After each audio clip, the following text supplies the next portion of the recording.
Monday. It is July 18th. Now we have a couple of meetings to tell you about today. One is this morning, and it has already started, and that is the United Landscape Tree Ad Hoc Committee meeting, and that is in the Sycamore Room. And then this afternoon at 1:30, we have the GRF Media and Communications Committee, and that will be in the boardroom. Now on our show today, we have Director of Security, Eric Nunez, who's going to give us his first few months report, and so he's giving us a bit of an overview of some things that he's noticed here and some things they're going to be working on. And then we talk to the Bicycle Club, two guys who really are enjoying their bikes, and he tells us all about the kind of bikes they use, where they go, and what they love to do, and how you can participate. All right, let's take a look at our weather. Well, of course, we've already burned off our morning fog, which is great, and it looks like that's going to be the case for most of the week. Let's go ahead and take a look at our temperatures. We are looking at 81.66 today, 84.66 on Tuesday, 82.68. Then as we approach the weekend, it's going to be a little bit cooler, 79.67, but lovely on Friday, 80.67. Our sunrise this morning was at 5:52, and our sunset will be at 8:01. And again, a lovely photo from Hawaii. If you have a photo you would like to share with us, please email it to lagunawoodsvillagetv@gmail.com. All right, when we come back, we will have Eric Nunez, so stick around.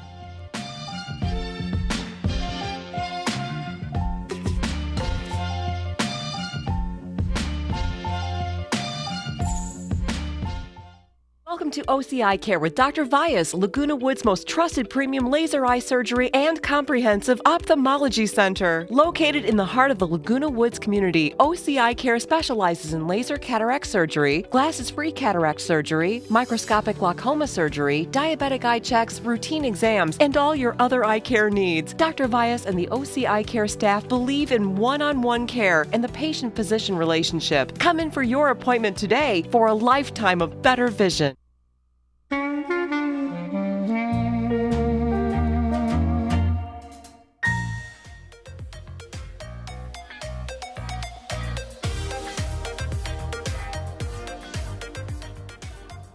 Welcome back. As I mentioned, we have the Director of Security here. We have Eric Nunez. Well, welcome. Nice to see you. Thank you, Lisa. Nice to be here. Well, in looking over your presentation, looks like you've been very busy, obviously catching up on things. The last time we had you here was for an unfortunate circumstance that happened at the church nearby. So, obviously those are a lot of things to kind of take into consideration when you're handling, almost 20,000 people in one area. It's like a city. But anyway, thank you for joining us today. Thank you.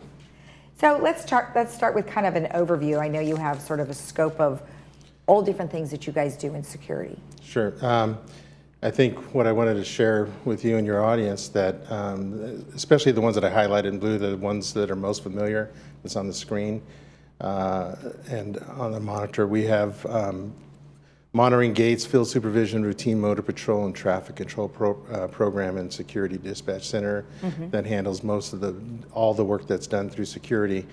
The thing that people don't know about security services most of the time is that I actually oversee the operations manager for compliance.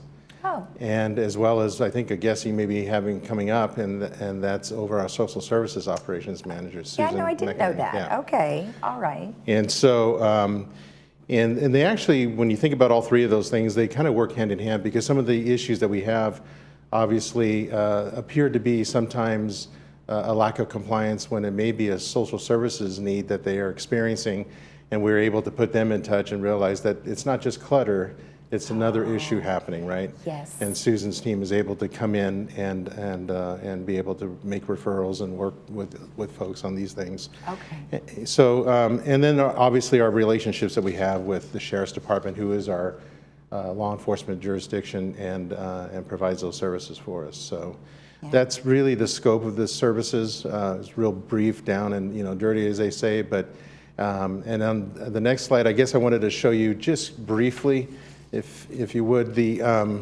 kind of our functional, and that's kind of what I just told you. Here's compliance, social services, and I laid out security. I didn't a little bit clearer because this is what I think a lot of people are interested in, or they recognize with the security director of security.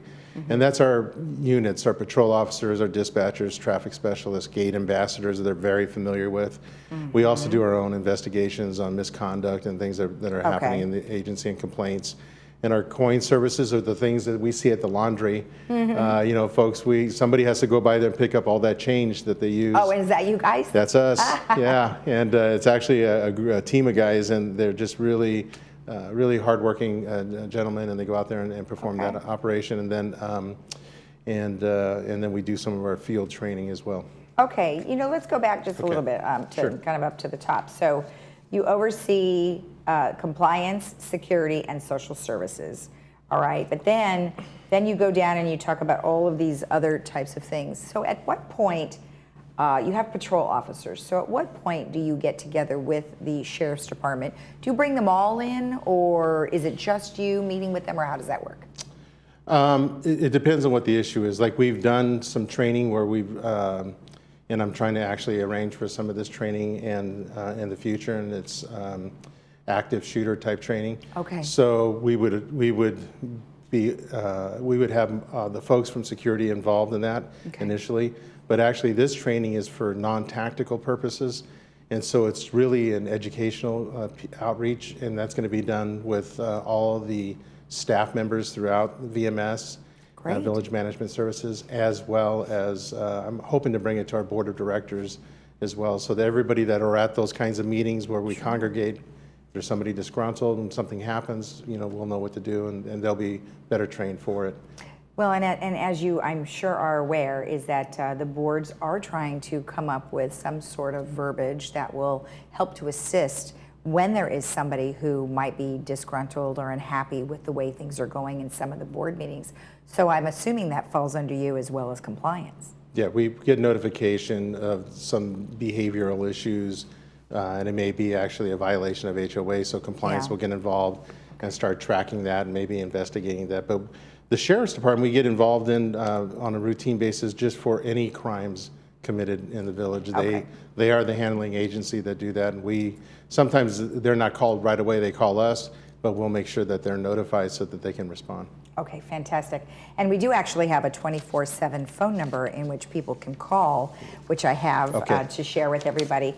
So of course, if somebody was to have an emergency, they can call the number that's on their screen and you'll be able to assist them. So Perfect. That's great. Or of course, direct them to the right location.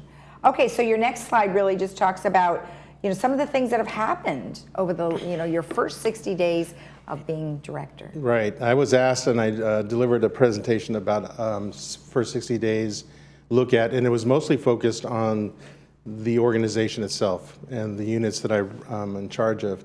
And I kind of revamped it for this presentation because I wanted to look at some of the things that our residents are concerned about, and things like gate access and target hardening. We see the Shepherd's Crook project from Golden Rain Foundation's almost completed. It'll be completed by next year.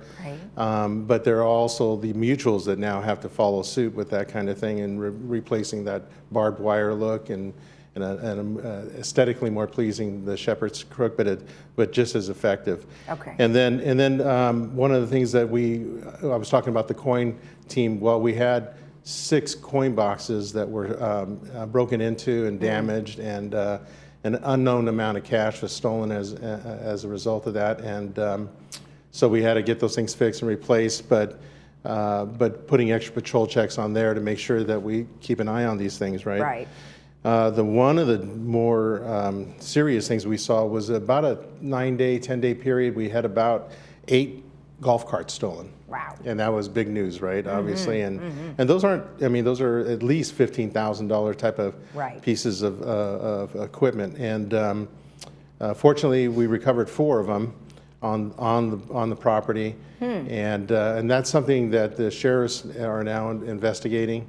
We assisted in identifying a suspect and also detaining one, so they were able to help us with that, and they're working that case.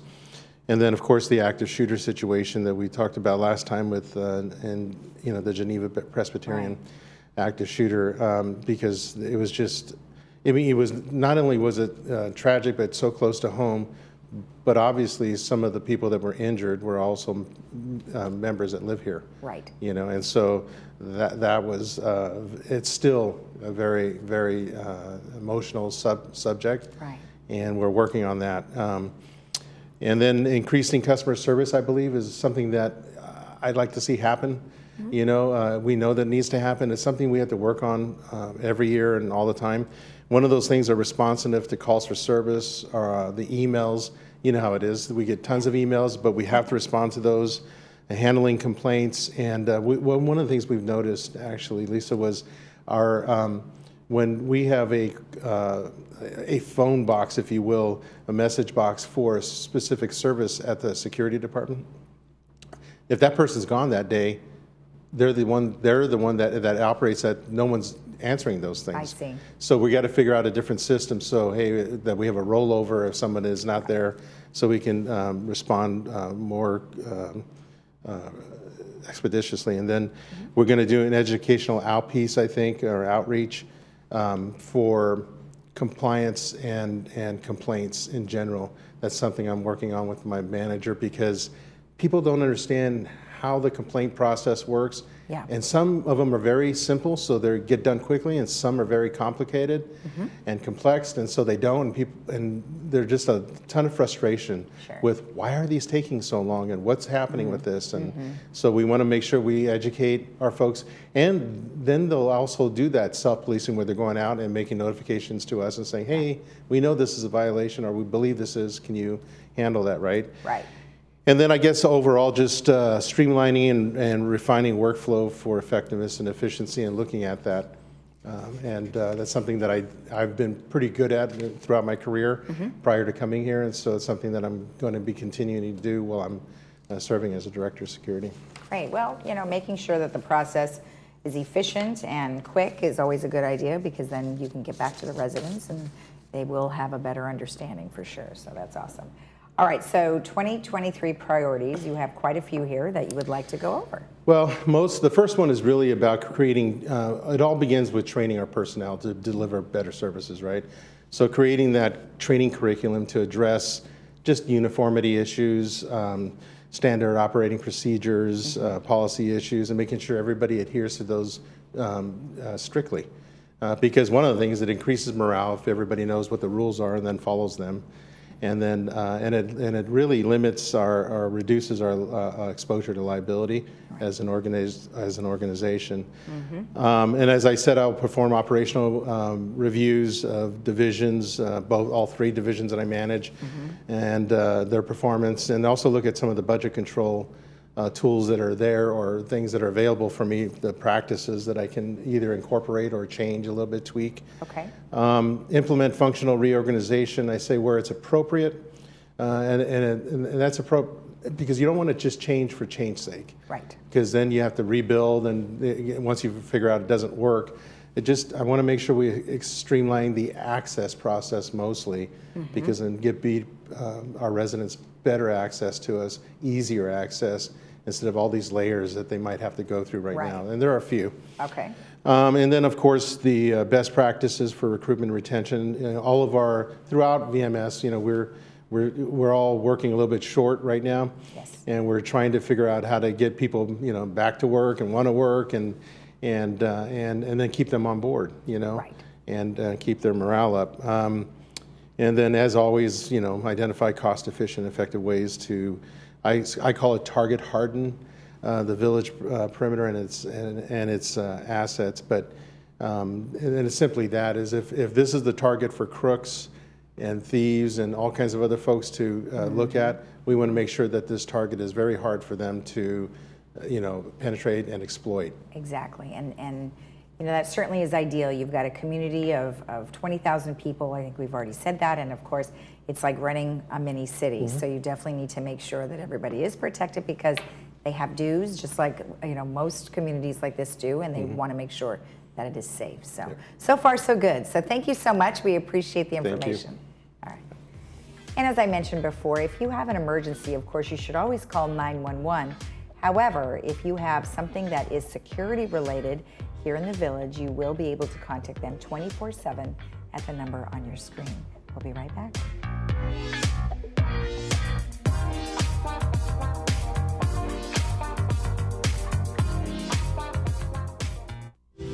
When a loved one requires ongoing assistance and attention, home-related care and caregiving become viable alternatives to an existence dependent upon hospitalization. Your home care provides thoughtful general care and assistance with the basic necessities of daily living, all within familiar surroundings. Hello, I'm Kyle Warner, and I would love to talk to you about how we can help with your home care needs. Call me today.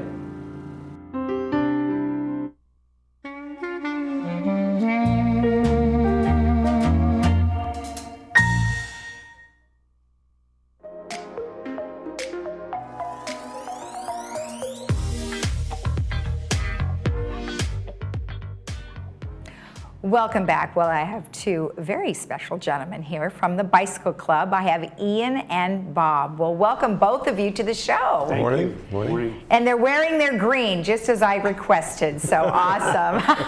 Kind of a green-yellow. So the Bicycle Club, you know, I know you guys are calling, it's the Silver Streaks. And, you know, tell me a little bit about their history. Well, we believe it started right after over 2000, 2003 or 4. We have a roster back from 2005, and there's really nobody on that roster that's still around that rides bikes with us. So, but our president came in about 2005 or 6, and her name is Lorna, and I joined her in about 2010, and there was just us, and there used to be a Sunday rides, used to be big for the groups would get together and ride on Sunday. And then after that, Lorna and 2 or 3 of us started riding during the week. Now the club's involved too. You know, we started, the original thing shows about 20 members. We're up to about 60, 65 members now. Okay. And our ages are from 62 to 86. So Wow. Quite variety. Yeah. And all levels of ride. I mean, you can, it just depends on what you want to do. There's groups that ride 10 to 15 miles. There's groups that ride 20 to 30. Then there's a group of us like Ian and myself that we'll ride 100 miles a week, you know, 80 to 100 miles a week every week. So, you know, just go around. And we're lucky here. We live in Orange County. We have all the bicycle trails that are just spectacular. I mean, most of it, our riding is done off-road. We don't have to ride on the road. And when we do ride on the road, we ride on, there's a lot of bicycle lanes. Yeah. You know, so I would say between bicycle lanes and off-road, we're probably 85 to 90% of our rides are off that, which makes it really nice. You don't have to worry about this our safety and everything. Well, exactly. And now you do probably run into a few walkers. And so how do you guys deal with that? We just basically, whoever's the leader, and just as you come on and you just talk to them and say there's bikes on your left or bikes on your right, and you know, and I think more than the walkers are the people with dogs are the ones that are really bad if they don't have them on the leash, and you make sure you get them in. That's our worst thing probably. Now we're looking at a picture that looks as though you guys were out by the Back Bay. That's right. So tell me about that ride. The Back Bay ride is our Friday ride as a rule. I beg your pardon, our Monday ride. Okay. Our Monday ride, we leave from Los Lisos and we ride down to Back Bay. Beyond Back Bay, we'll go as far as Huntington Beach. Okay. And occasionally Sunset Beach and further. Oh, wow, that is a far ride. Yeah. You know, it averages about 40 to 45 miles. Okay. That is a long ride. Now, before the last few years, you guys were riding regular, were they dirt bikes or, well, that you could ride, like trail bikes, or were they the kind that you would ride on the street? No, we've always had street bikes. And for the most part, our street bikes are lightweight, regular bikes with drop-down handlebars, although a few of us have bikes that are more upright.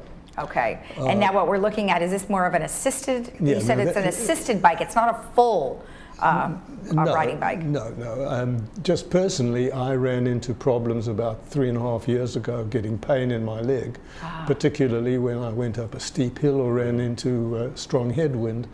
And rather than give up cycling, I bought an electric assist bike. Okay. And what that does is allows me to ride like a regular bike for the most part, except when I hit a strong headwind or where I have to go up a hill, I can dial in as much power as I need to overcome the discomfort that I have in my leg. Okay. And allows me to ride with people at any speed that they choose. Oh, okay. But you're still pedaling. I pedal, I get pretty much 90% of the exercise that I would normally get with a regular bike. Okay, that sounds great. I mean, you know, it gives you, like you said, you don't want to quit. You want to keep going, and I would imagine more and more people over time. I mean, they're so popular all over the place with not just the riding ones. I mean, I think those were the first ones people got, and now they get the full assist ones where you don't have to do anything. Correct. Don't even have to pedal anymore. Yeah. The kids come down are the ones like a motorcycle on the bike trails, and those are the ones that are the most dangerous. Yeah, it can be.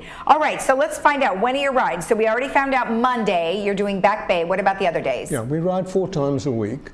We've stuck to our original Sunday ride, which tends to be a little slower, and it is basically designed for people who are not pushing quite as fast. Okay. We have some young riders who will average 20 miles an hour on the road. Hard to keep up with on a Sunday. So we ride Monday, Wednesdays and Fridays. Okay. More of an ad hoc. We do have designated rides, but our Sunday ride is a traditional ride, and the dates and places that we take off and where we ride to are on our website. Okay. So people who are interested in joining us can find out on the website where the rides are, where they start, and where they end. Okay, good. And then let's talk a little bit about membership. So is there membership? Well, we don't have membership fees. We just, through word of mouth, they learn about our president and the website that he set up, and then they'll call somebody and we talk to them about that. But just as far as having a membership fees or meeting anywhere, no, it's all, we just have fun bicycling and we bike. We do have an annual picnic once a year, and that's it. But otherwise, everything is just bicycling. And your annual picnic you had in August, and then you'll have it again next August, or this August. Yes, we have it in a regular spot at Dana Point Harbor. Oh, okay.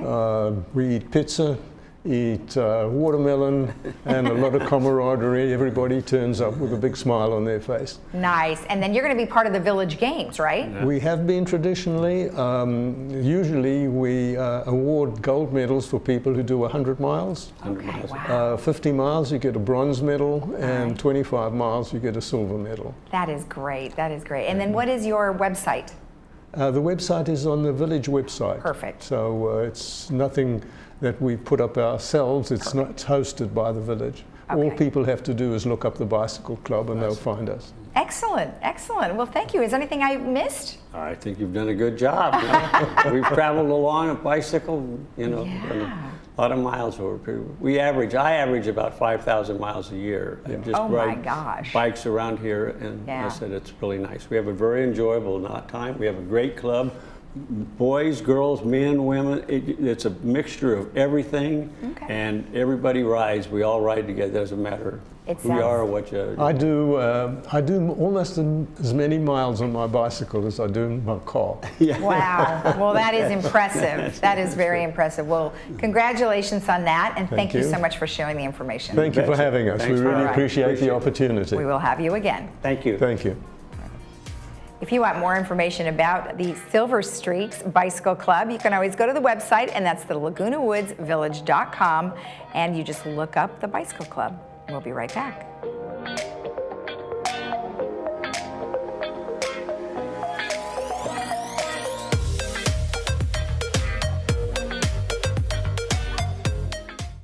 Silver and gold. Consider it sold. The Jewelry Box Estate buyers will buy your jewelry, fine timepieces, flatware, and more. With metals at an all-time high, now is the time to sell. If you need to sell, refurbish, or appraise jewelry and watches, the experts at the Jewelry Box Estate buyers are here to help. Come and visit us at our new location.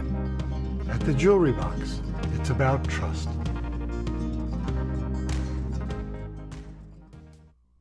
Hi there, I'm Bob Eubanks. Remember me? I'm the king of whoopee. And you're watching Village Television. But everybody does.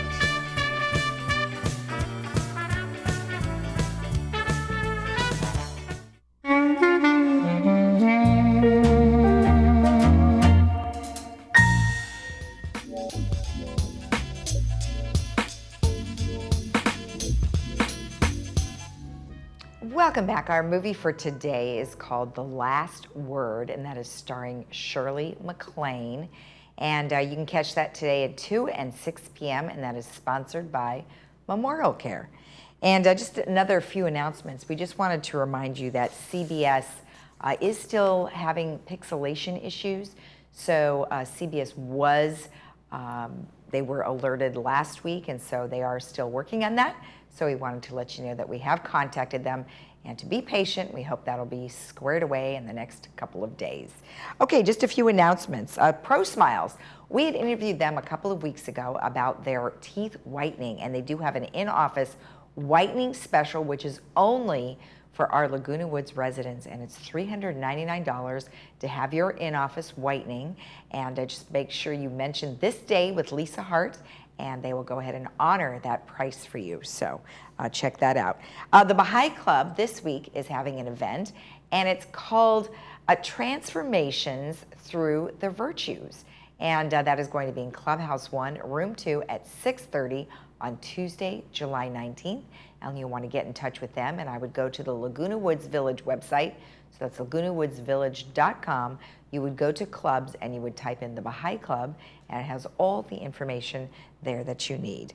And then we are going to have a food drive-through, again, that's put on by Saddleback Church of Laguna Woods, and that is on July 20th from 9 to 10:30, and that is going to be at the United Methodist Church right on Moulton Parkway.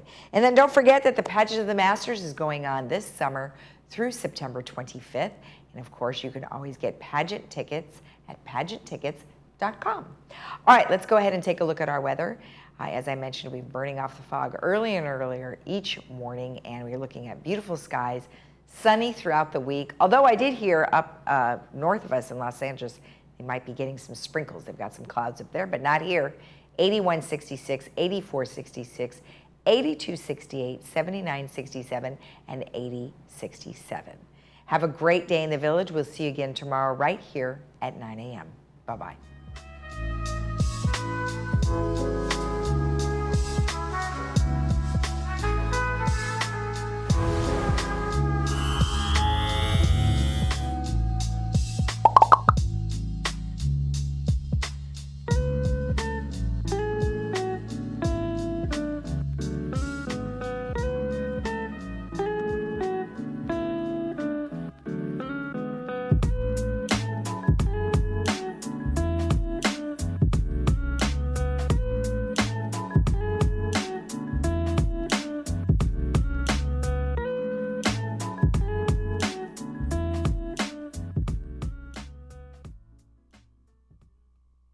Dr. Bobby Awadala, double board certified dermatologist and Mohs surgeon, and I'd like to introduce you to Skincredi Dermatology and Surgery. We perform general dermatology, including skin checks, suspicious spots or moles, and other skin problems. Plus, we have the highest cure rate for skin cancer removal. Our state-of-the-art facility is top of the line with industry-leading lasers and cutting-edge cosmetic products. Our goal is to turn back the years with a natural, beautiful look. Visit our website or give us a call to book your appointment today. Hi folks, this is Dan O'Weiler with Sterling Financial Advisors. We've been around for a long time, been on ThisDay with Lisa, and just wanted you to know that we're still in business, even through the pandemic. We still have the opportunity to now meet with people individually, in person, and we'd like to invite you to give us a call if it would make some sense. If you're doing some planning for retirement, please give us a call. We'll be happy to meet with you. Thanks so much.